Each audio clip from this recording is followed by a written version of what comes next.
नमस्कार दोस्तों, welcome back to my YouTube channel. उम्मीद करता हूं आपकी तैयारी जबरदस्त चल रही होगी। बहुत ही महत्वपूर्ण जानकारी आपसे भी कैंडिडेट के लिए रहने वाली है। हम यहां पर बात कर रहे हैं बीएसपीसीएल टेक्नीशियन ग्रेड 3 के आफ्टर आंसर की सभी का जो मार्क्स है वो घटाव हो चुका है। 1 लाख स्टूडेंट का हम आपको यहाँ पे महासर्वेक्षण डाटा दिखाने वाले हैं और अभी नॉर्मलाइजेशन में आपका जो नंबर है वो बढ़ने वाला है। कटऑफ का पूरी तरीके से आंकड़ा बदल चुका है। मेल फीमेल का अलग अलग कटऑफ रहेगा और इसमें टोटल वैकेंसी अगर बात करते हैं तो इसमें 2156 पदों पर इसकी वैकेंसी की जानी है। बहुत ही कॉम्पिटिशन रहने वाला है। चलिए स्टार्ट करते हैं। अभी तक आपने चैनल पे पहली बार विजिट किए हैं तो प्लीज चैनल को सब्सक्राइब करके रखें। कोई भी अपडेट आए, कोई भी इन्फॉर्मेशन आए, विद इन सेकंड उसका इन्फॉर्मेशन आप सभी कैंडिडेट के पास पहुंच पाए। चलिए स्टार्ट करते हैं। सबसे पहले हम बात कर लेते हैं इसमें, और इस बार सबसे कम मार्क्स आपके स्टूडेंट के देखने वाले हैं। सारा लिस्ट आपको यहाँ पे आउट हो चुकी है आंसर की आने के बाद, और सारा हम आपको यहाँ पे डाटा दिखाने वाले हैं। अभी तक आपने बहुत जगह कटऑफ देखी होगी, लेकिन एक सटीक डाटा के साथ आपको कहीं कटऑफ देखने को नहीं मिला होगा। तो वीडियो के अंत तक बने रहें, अपने दोस्तों के पास इस वीडियो को ज्यादा से ज्यादा लोगों को शेयर करें। सबसे पहले हम बात कर लेते हैं बीसीपीसीएल टेक्नीशियन ग्रेड 3 के बारे में। जैसा कि हम आपको बार बार बता रहे हैं, इसकी जो आंसर की है वो आ चुकी है, और आंसर की जारी किस दिन हुई है वो 14/8 को ही इसकी आंसर की आ चुकी है, और इसका जो ऑब्जेक्शन का जो डेट है वो हो चुका है। और टोटल पोस्ट अगर बात करते हैं तो इसमें टोटल जो है 2156 पदों पर इसकी भर्ती जो है की जानी है। और टोटल इसमें जो फॉर्म है बहुत ज्यादा अप्लाई किए गए हैं। लगभग 3 लाख स्टूडेंट ने इस बार फॉर्म अप्लाई किया है ग्रेड 3 के लिए, टेक्नीशियन के लिए। और उपस्थिति अगर बात करते हैं कि प्रेजेंट कैंडिडेट इसमें कितने हैं, तो इस बार 60% कैंडिडेट जो है इस बार क्या किए हैं, एग्जाम दिए हैं। लगभग आपके 3 लाख स्टूडेंट जो है फॉर्म अप्लाई कर रखे हैं, लेकिन आपके 2 लाख स्टूडेंट जो है इस बार एग्जाम दिए हुए हैं। ठीक है। कंपटीशन के बारे में अगर बात करते हैं तो यहाँ पे कंपटीशन आपका अच्छी खासी कंपटीशन रहने वाली है। आपको एक सीट पर 83 स्टूडेंट इस बार देखने को मिलेगा। और एग्जाम डेट अगर बात करते हैं कि इसका जो एग्जाम है वो कब से कब तक चला है, तो 11 जुलाई से लेकर 22 जुलाई तक आपका 7 जिलों में इसकी सीबीटी मोड में इसका एग्जाम हुआ है। मतलब कंप्यूटर बेस पे टोटल आपके बिहार के 7 जिलों में इसका एग्जाम कराया गया सफलतापूर्वक। और आंसर की जैसे ही आई गई तो आंसर की के बाद लगातार बच्चों के द्वारा कमेंट देखने को मिल रहा है कि सर हमारा जो इस आंसर की से हमारा सिलेक्शन होगा या नहीं होगा, फाइनल आंसर की आने के बाद रिजल्ट में क्या हमारा नाम आ सकता है या नहीं आएगा, सारी जानकारी स्टेप बाय स्टेप बताने वाले हैं। चलिए आगे देखते हैं। इसके पहले हम बात कर लेते हैं इसमें कि आपको अगर आपने अभी तक आपने अपना आंसर की नहीं चेक किया हुआ है तो कैसे चेक करना होगा, सबसे पहले इसको जान लेते हैं। इस डिटेल की मदद से सबसे पहले आप अपने आंसर की को जा सकते हैं। तो आंसर की डाउनलोड करने के लिए कैंडिडेट के आवेदन संख्या या आपको लॉगिन आईडी या जन्म तिथि का इस्तेमाल करना होगा। और रिजल्ट देखने के लिए आपको आधिकारिक वेबसाइट यहाँ पे आपको दिख रहा होगा bcpcl.co.in पर जाना होगा। और जैसे आप इसमें क्लिक करेंगे तो आपके सामने 2-3 ऑप्शन खुल जाएंगे, और वहां से आप क्या कर सकते हैं, देख सकते हैं अपनी आंसर की। ठीक है। यहाँ से जैसे कि बता दें कि आपकी जो परीक्षा है वो 11 जुलाई से लेकर 22 जुलाई के बीच में टोटल 7 जिलों में कंप्यूटर आधारित मोड पर सीबीटी मोड पर आपकी बीसीपीसीएल की भर्ती जो है आपके बिहार के टेक्नीशियन ग्रेड 3 में कुल 2156 पदों पर इसकी भर्ती जो की जानी है। और इसकी जो आंसर की है आ चुकी है 14 तारीख को ही। इसके बाद हम बात कर लेते हैं कि जो कैंडिडेट जो है कमेंट कर रहे हैं कि सर अभी तक हमने अपना आंसर की नहीं चेक किया हो तो कैसे चेक करेंगे, तो सबसे पहले यहाँ पे हम आपको बता दें कि आपको बीसीपीसीएल की आपको आधिकारिक वेबसाइट पे जाना होगा। जैसे हम आपको ऊपर में बताया कि आधिकारिक वेबसाइट bcpcl.co.in पर क्लिक करना होगा। आपको होम पेज पर रिजल्ट या लेटेस्ट अनाउंसमेंट आपको वहां से सेलेक्ट करना होगा। और वहां पे जैसे आप क्लिक करेंगे तो ग्रेड 3 रिजल्ट का शीट्स में आपको लिंक दिखाई देगी। नया पेज खुलेगा, उसमें आप क्लिक करेंगे, रजिस्ट्रेशन नंबर आपको डालना होगा, पासवर्ड डालना होगा, या जन्म तिथि आपको यहाँ पे मांगता है तो आप जन्म तिथि वहां पे क्या कर सकते हैं डाल के, और जैसे ही सबमिट करेंगे तो दूसरी स्क्रीन खुल जाएगी, उसमें आपका रिजल्ट दिखाई देगा। और उसको भविष्य में रखने के लिए आप उसको क्या कर सकते हैं, प्रिंट कर सकते हैं या डाउनलोड करके आप अपने मोबाइल में सेव करके रख सकते हैं। ठीक है। इसके बाद हम बात कर लेते हैं कि आपके जैसे ही आंसर की जारी की गई है तो यहाँ पे बहुत सारे बच्चों का यहाँ पे क्या नंबर आउट हो चुका है, ये सारा डाटा आपको समझना बहुत ही जरूरी होगा। सबसे पहले हम इसमें बात कर लेते हैं यहाँ पे आपका जो मेल कैंडिडेट के लिए और फीमेल कैंडिडेट के लिए यहाँ पे आपका जो है मार्क्स आउट हो चुका है, कितने नंबर वालों के यहाँ पे एक्सपेक्टेड कटऑफ निकल गया है, ये सारी जानकारी आपको समझ लेना होगा। सबसे पहले हम बात कर लेते हैं मार्क्स के बारे में, टोटल स्टूडेंट के बारे में बात करेंगे। इसके बाद हम यहाँ पे जनरल कैटेगरी की बात करेंगे। इसके बाद हम इसमें बीसी की बात करेंगे, ईबीसी की बात करेंगे। इसके बाद हम ईडब्ल्यूएस की बात करेंगे, एसटी एससी की बात करेंगे। ठीक है। तो सबसे पहले अगर हम बात करते हैं 95 स्टूडेंट की, तो यहाँ पे 95 जिस कैंडिडेट का मार्क्स है ऐसे कोई भी स्टूडेंट नहीं है। ठीक है। 0-0 आपको दिख रहा होगा। इसके बाद 90 नंबर पास करने वाले स्टूडेंट, ऐसे कितने स्टूडेंट है जो 90 नंबर प्राप्त किए हैं, तो कोई भी ऐसा स्टूडेंट नहीं है जो 90 पा सका हो। ठीक है। यहाँ पे 85 नंबर आपको यहाँ पे मार्क्स वाले 4 स्टूडेंट या 5 स्टूडेंट दिख रहे होंगे। जैसा कि आपको दिख रहा होगा 85 नंबर यहाँ पे सबसे ज्यादा जो कैंडिडेट के हाई स्कोर गए हैं वो 5 स्टूडेंट ऐसे हैं जो 85 नंबर प्राप्त किए हैं, जिसमें से एक आपका है ईडब्ल्यूएस का, एक है आपका ईडब्ल्यूएस का, एक है आपका ईबीसी का, एक है आपका बीसी का, और एक आपका है जनरल का। ठीक है। यहाँ पे आपको टोटल एक आपका जनरल का है जो 85 नंबर स्टूडेंट प्राप्त किया है, बीसी का आपका 1 स्टूडेंट है, ईबीसी में 2 स्टूडेंट है, और ईडब्ल्यूएस का अगर बात करते हैं तो 1 स्टूडेंट यहाँ पे जो 85 नंबर सबसे हाईएस्ट स्कोर यहाँ पे प्राप्त किया है। ठीक है।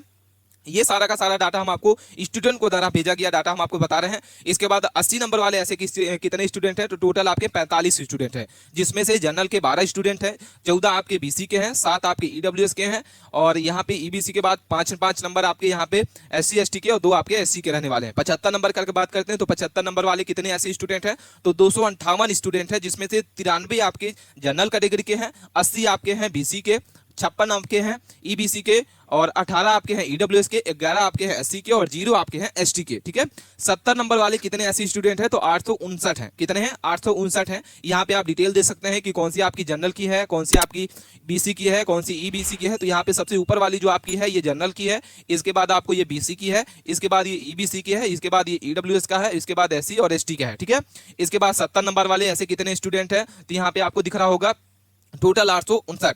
65 नंबर वाले ऐसे स्टूडेंट कितने हैं, 2060 हैं। 60 नंबर वाले ऐसे कितने टोटल स्टूडेंट हैं, 3820 हैं। 55 नंबर वाले कितने स्टूडेंट हैं, तो 5690 हैं। 50 नंबर वाले कितने ऐसे स्टूडेंट हैं जो टोटल 50 नंबर प्राप्त किए हैं, ऐसे टोटल कैंडिडेट जो है आपके हैं 7104। इसके बाद हम बात करते हैं 45 नंबर, तो 45 नंबर वाले आपके यहाँ पे कितने हैं, 8068 हैं। 40 नंबर वाले आपके 8730 हैं, और 30 नंबर वाले आपके जो स्टूडेंट हैं वो 9505 स्टूडेंट हैं ऐसे जो आपके 30 नंबर प्राप्त किए हैं, जिसमें से आपको यहाँ पे सबसे ज्यादा आपको यहाँ पे दिख रहा होगा जो बीसी से 3750 है, और अगर हम जनरल की बात करते हैं तो यहाँ पे 1050 है।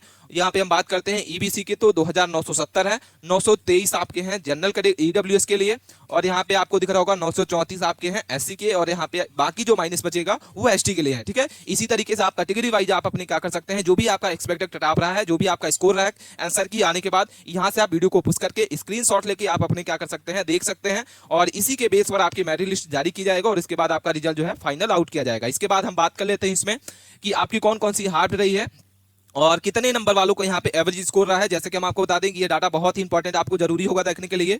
एग्जाम डेट के बारे में बात करेंगे, शिफ्ट आपकी कौन सी रही है, एवरेज स्कोर उस शिफ्ट का क्या रहा है, और टोटल स्टूडेंट उस शिफ्ट में कितने रहे हैं, वो भी जानकारी आपको साथ साथ में बताने वाले हैं। तो सबसे पहले बात कर लेते हैं 16 जुलाई की। अगर बात करते हैं 12 बज के आपकी जो सेकंड शिफ्ट रहती है 12:30 से लेकर 2 बजे तक की, तो ये सेकंड शिफ्ट कहलाती है, जिसमें आपके जो एवरेज स्कोर निकल के आ रहा है वो आपका 49.1565 आपका एवरेज स्कोर रहेगा। और इसमें टोटल अगर स्टूडेंट बात करते हैं तो 301 स्टूडेंट ने इस शिफ्ट में एग्जाम दिया हुआ है। इसके बाद हम बात कर लेते हैं यहाँ पे 16 जुलाई की ही। अगर हम मॉर्निंग शिफ्ट की बात करते हैं जो फर्स्ट शिफ्ट कहलाती है, इसमें आपके 52.6595 आपका एवरेज स्कोर रहा है, और इसमें 330 स्टूडेंट ने एग्जाम दिया हुआ है इस शिफ्ट में टोटल।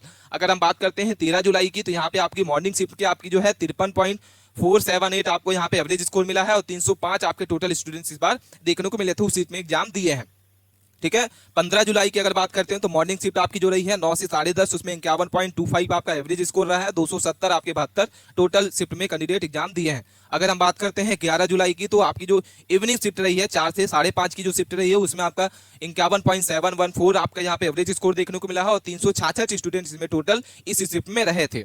वहीं अगर हम बात करते हैं 20 जुलाई की अगर आपकी, तो मॉर्निंग शिफ्ट की, तो यहाँ पे 52.74 यहाँ पे एवरेज स्कोर रहा है, और यहाँ पे 315 आपका टोटल कैंडिडेट इस शिफ्ट में एग्जाम दिए हुए हैं। ठीक है, उसके बाद हम 13 जुलाई की अगर बात करते हैं आपकी सेकंड शिफ्ट, तो यहाँ पे आपको दिख रहा होगा। इसके बाद हम बात करते हैं 16 तारीख की आपकी इवनिंग शिफ्ट, 14 तारीख की आपकी इवनिंग शिफ्ट, जो उसके बाद 19 तारीख की आपकी 19 जुलाई की आपकी मॉर्निंग शिफ्ट जो है, इसमें आपका जो एवरेज स्कोर आपको दिख रहा होगा। तो आप अपने शिफ्ट वाइज आपको यहाँ पे देख लेना होगा कि हमारे जो इस शिफ्ट में हमने एग्जाम दिया हुआ है उसमें टोटल एवरेज स्कोर कितना रहा, और हमारी शिफ्ट में टोटल जो कैंडिडेट हैं वो कितने एग्जाम दिए हुए हैं। ठीक है, इसके बाद हम बात कर लेते हैं 17 जुलाई की। 17 जुलाई की 2 शिफ्ट आपकी है, मॉर्निंग शिफ्ट और इवनिंग शिफ्ट। इसके बाद 18 जुलाई की आपकी सेकंड शिफ्ट आपकी है, जिसमें आपका 53.47 आपका एवरेज स्कोर रहा है, 300 आपके 98 स्टूडेंट इस बार एग्जाम दिए हैं आपके इस शिफ्ट में। इसके बाद 10 जुलाई की आपकी बात करते हैं। इसके बाद आप बात करते हैं इसमें हम 22 जुलाई की, तो यहाँ पे सेकंड शिफ्ट आपकी जो है उसमें 55.65 आपका एवरेज स्कोर रहा है। 13 जुलाई की अगर बात करते हैं इवनिंग शिफ्ट आपकी, 14 जुलाई की आपकी जो है सेकंड शिफ्ट आपकी जो है। इसके बाद हम बात करते हैं 22 जुलाई की आपकी तो इवनिंग शिफ्ट। इसके बाद हम बात करते हैं 19 जुलाई की, तो आपकी इवनिंग शिफ्ट जो है 22 तारीख की आपकी इवनिंग शिफ्ट। इसमें आपको अपना एवरेज देख लेना होगा कि हमारे शिफ्ट का कितना एवरेज है और हमारे शिफ्ट में टोटल कैंडिडेट जो है कितना एग्जाम दिए हुए हैं। ठीक है, कोई भी डाउट आता है यहाँ तक आप हमें कमेंट करके जरूर बता सकते हैं। इसके बाद हम बात कर लेते हैं इसमें कि आपका जो एग्जाम लेवल है वो कैसा रहा है, वो मिनिमम क्वालिफाई मार्क्स जो है क्या रहने वाला है। तो जनरल कैटेगरी की बात करते हैं तो आपका जो क्वालिफाई मार्क्स है वो 40 नंबर रहेगा। वही हम बीसी की बात करते हैं तो 36.8 आपका यहाँ पे आपका क्या रहेगा, क्वालिफाई मार्क्स रहेगा। ईबीसी की बात करते हैं तो यहाँ पे 34 पॉइंट आपका क्वालिफाई मार्क्स देखने को मिलेगा। और एससी एसटी की बात करते हैं तो यहाँ पे 32% जो है, या 32 मार्क्स आपका क्वालिफाई मार्क्स आपका देखने को मिलेगा। अगर आप एससी एसटी से हैं और आपके 32 नंबर आते हैं तो आप यहाँ पे क्वालिफाई रहने वाले हैं, लेकिन आपकी जो मेरिट बनेगी वो हाईएस्ट बनने वाली है। इसके बाद हम फीमेल कैंडिडेट की बात करते हैं तो यहाँ पे 32 नंबर आपका रहेगा। टोटल 100 क्वेश्चन है और 100 मार्क्स का ही रहने वाला है। इसमें मेरिट बेस आपका एग्जाम जैसा है रिजल्ट आउट होगा। एग्जाम लेवल के बारे में बात करते हैं तो आपका एग्जाम लेवल जो है हार्ड टू मॉडरेट रहा है। और अगर हम हिंदी के 10 क्वेश्चन की बात करते हैं तो अगर आपके 7 क्वेश्चन सही हैं तो आप यहाँ पे सेव रहने वाले हैं। इंग्लिश की 5 क्वेश्चन में से अगर आपके 3 क्वेश्चन सही हैं तो आप सेव हैं। रीजनिंग के 10 क्वेश्चन में से अगर आपके 6 क्वेश्चन सही हैं तो आप यहाँ पे सेव रहने वाले हैं। जीके के 10 क्वेश्चन में से अगर 5 आपने सही रखा है तो यहाँ पे सेव रहने वाले हैं। कंप्यूटर के 15 क्वेश्चन में से अगर आपके 8 क्वेश्चन भी सही हैं तो यहाँ पे आप सेव रहने वाले हैं। अगर हम यहाँ पे सबसे ज्यादा 50 क्वेश्चन टेक के पूछा जाता है, क्योंकि ये टेक की ग्रेड 3 की पेपर यहाँ पे आपकी वैकेंसी है, तो यहाँ पे टेक पेपर भी यहाँ पे पूछा जाता है 50 नंबर का, जिसमें अगर आपने 30 से 35 नंबर अगर आप प्राप्त कर रखे हैं तो यहाँ पे आप सेव रहने वाले हैं। इसके बाद हम बात कर लेते हैं कि आपका जो मेल फीमेल का क्या स्कोर देखने को मिलेगा। तो सबसे पहले हम बात कर लेते हैं यहाँ पे जनरल कैटेगरी के लिए मेल कैंडिडेट, और यहाँ पे हम बात करेंगे फीमेल कैंडिडेट। तो जनरल कैटेगरी के लिए मेल कैंडिडेट 70+ आपका है तो आप सेव रहने वाले हैं, आपका 100% नाम आएगा। और फीमेल कैंडिडेट हो तो यहाँ पे 65 नंबर आपका फीमेल कैंडिडेट है तो आपका नाम सेव रहने वाले हैं। इसके बाद बीसी की बात करते हैं तो 68 नंबर रहेगा। ईडब्ल्यूएस की बात करते हैं 66 नंबर रहेगा। इसके बाद ईबीसी की बात करते हैं तो 65 नंबर रहेगा। एसटी की बात करते हैं 60 नंबर, और यहाँ पे एससी की बात करते हैं 55 नंबर। यहाँ पे अगर आपके इतने स्कोर आते हैं मेल कैंडिडेट हैं तो आप यहाँ पे सेव रहने वाले 100% आप सेव हैं। इसके बाद मेल कैंडिडेट अगर से आप फीमेल कैंडिडेट हैं तो यहाँ पे आप अपना देख लेना होगा कि आपका सेव स्कोर क्या है। अगर आप बीसी से हैं तो 60 नंबर आपका सेव स्कोर रहेगा, 55 नंबर आपका रहेगा ईबीसी से। इसके बाद 49 नंबर आपका एसटी से, और एसटी से अगर आप हैं 45 नंबर। आप सभी अपना कमेंट जो है कमेंट बॉक्स में अपना स्कोर जरूर बताइएगा कि आंसर की आने के बाद आपका जो स्कोर है कितना नंबर रहा है। कमेंट करके जरूर बताइएगा। हमें कोई भी डाउट आता है कमेंट करके जरूर बताइए। मिलते हैं नए टॉपिक के साथ नए वीडियो में, तब तक के लिए बने